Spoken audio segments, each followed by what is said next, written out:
Je te raconte une anecdote de ma traversée du Québec. À ce moment-là, je suis sur le fleuve Saint-Laurent. Ça fait 2 semaines que je suis en expédition. Je commence à prendre la routine de l'aventure, mais là, le fleuve, il s'élargit de plus en plus, puis c'est moins une rivière et plus la mer où est-ce que je pagaille. Un midi, j'arrête pour manger mon lunch, mais je suis avec la marée, donc la meilleure façon de le faire pour avancer avec le courant, ben, c'est de manger mon lunch dans mon kayak. J'enlève ma jupette, commence à manger mon sandwich, puis à un moment donné, j'entends un...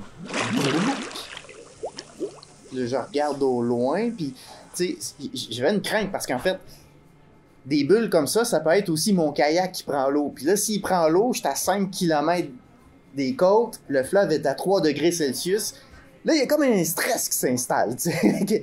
Je regarde pour des bulles, puis bon, je vois rien, puis là, je me demande c'était quoi ça, puis à un moment donné, au loin, je vois, ploup, une tête de beluga, puis un autre beluga, puis un autre beluga, fait que, fidèle à mon habitude, je sors la caméra pour essayer de filmer ces belugas-là, puis ils s'en viennent vers moi, puis à un moment donné, je me dis, OK,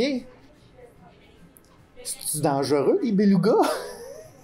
Fait que je suis pas sûr, je mets la caméra dans mon kayak puis je mets ma jupette parce que si jamais un beluga vient me chavirer, mais je vais être capable de, je veux pas que mon kayak prenne l'eau. Et le temps que je fasse ça, en fait, je vois plus de beluga. Puis j'entends plus de beluga.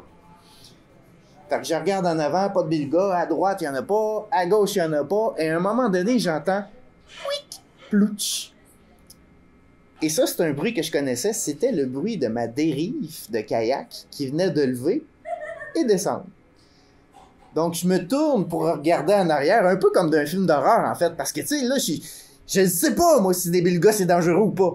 Et là, il y a un beluga qui vient de donner un coup de nez sur ma dérive. Il est encore là. Et tranquillement, à peu près ça de profond, en dessous de mon kayak, il avance comme ça. Rendu à ma hauteur, il se tourne sur le dos. Il me regarde, puis là, je vous jure, il m'a fait un clin d'œil. C'est comme s'il venait de me dire « Inquiète-toi pas, je suis là pour m'amuser, je trouve ça le fun que tu sois venu nous voir. » À partir de ce moment-là, j'ai enlevé ma jupette, j'ai pu continuer à filmer les belugas qui en fait jouaient un jeu qui était un peu comme on essaie d'attraper le kayakiste avec nos bulles.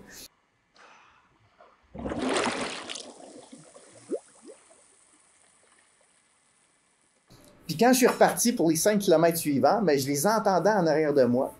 J'entendais les bulles, j'entendais les respires.